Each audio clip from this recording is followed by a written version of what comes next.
कल दिल्ली के भीतर एक परिवार बचाओ, भ्रष्टाचार छिपाओ डायनेस्टिक अलायंस ऑफ इंडिया की एक वहाँ पर रैली हुई, जिसमें उन लोगों ने कहा कि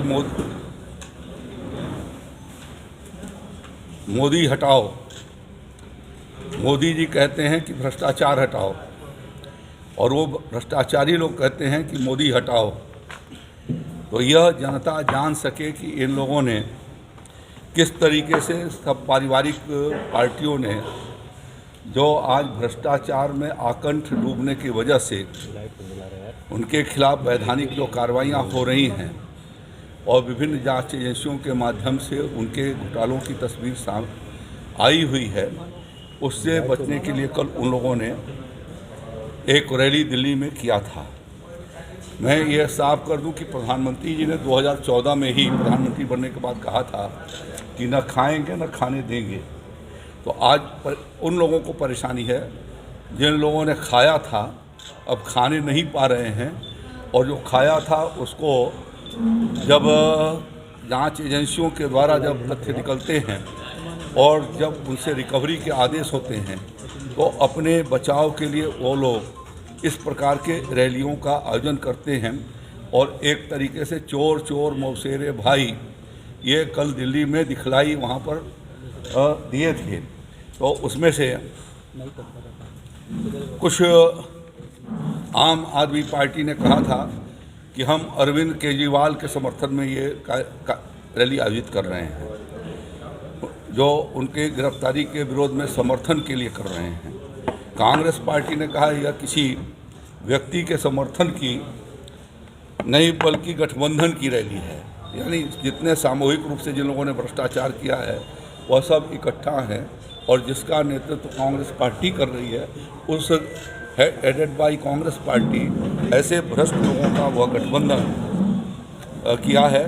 और इन लोगों ने अपने शासनकाल में जहाँ कहीं पर भी ये रहे हैं वहाँ पर घोटाले ये करते रहे, और इस प्रकार से लोगों को गुमराह करने की वो कोशिश उन लोगों ने कल वहाँ की रैली में किया। यद्यपि प्रधानमंत्री जी ने मेरठ की रैली में ये साफ कर दिया है कि ऐसे विरोधों से हम रुकने वाले नहीं हैं, और जिन लोगों ने लूट खसोट और भ्रष्टाचार किया है उनके खिलाफ कार्रवाई होगी। इन लोगों का नारा है कि जितना हो सके उतना लूटो, हर दिन नया झूठ बोलो, मोदी जी को गाली दो, देश को बदनाम करो, हिंदू धर्म को गाली दो, जम करके घोटाला करो, जांच एजेंसियां जब नोटिस दें तो उनको अनदेखा करो, इग्नोर करो, और जब हद हो जाए और कार्रवाई कोर्ट में पहुंचे तो, और जब कोर्ट फटकार लगाए तो आप विक्टिम कार्ड खेलो। अनेक नोटिसों के बावजूद भी केजरीवाल साहब वहाँ पर नहीं हाजिर हुए, चुनाव का इंतज़ार करते रहे कि कैसे हम सहानुभूति खींचेंगे, और इस तरीके से अब वो बताते हैं कि ये लोकतंत्र को खतरा है। कल उन्होंने ये कहा राहुल गांधी ने कि मोदी यदि जीतेंगे तो संविधान बदल जाएगा और संविधान और आग लग जाएगी।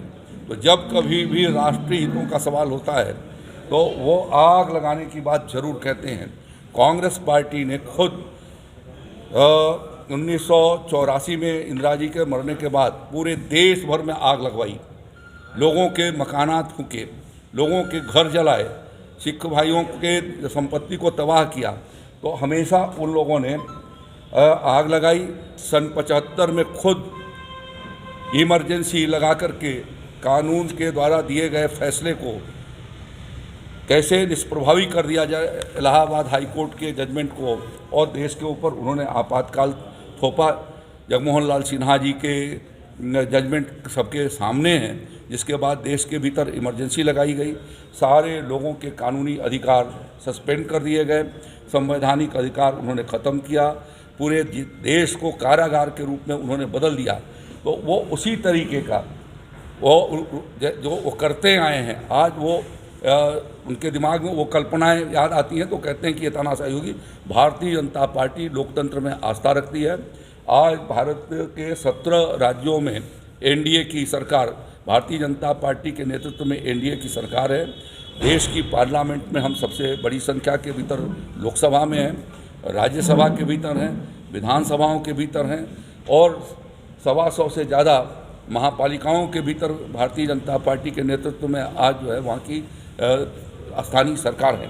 तो इस प्रकार से इन लोगों ने तो सर वो कल रामचंद्र जी का भी वहाँ पे काफ़ी प्रसंग आया और कहा गया कि हम रावण से तुलना की गई भारतीय जनता पार्टी। ये तो सुप्रीम कोर्ट में गए थे, जब कांग्रेस की सरकार थी तो खुद सुप्रीम कोर्ट में गए कि राम सेतु एक काल्पनिक है, राम एक कहानी है और उन्होंने राम के अस्तित्व को हमेशा नकारा। आज वो वोट जब आता है तो मंदिरों में जाते हैं और कुर्ते के ऊपर जनेऊ पहन करके निकलते हैं। तो हर तरीके से लोगों को भ्रम में डालना, लोगों को मिसगाइड किया जाना और अनर्गल तथ्यविहीन आरोपों को लगाया जाना, ये कांग्रेस पार्टी की आदत है और उस आदत की वजह से इन लोगों ये शुरू से ऐसा वो करते आए हैं। और आज अमर उजाला में छपा हुआ है कि लाल बहादुर शास्त्री जी ने क्या कहा।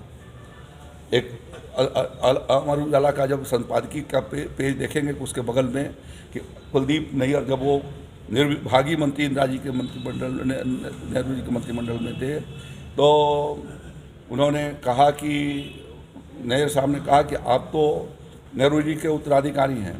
तो उन्होंने कहा कि नहीं, इंदिरा जी उनकी उत्तराधिकारी हैं।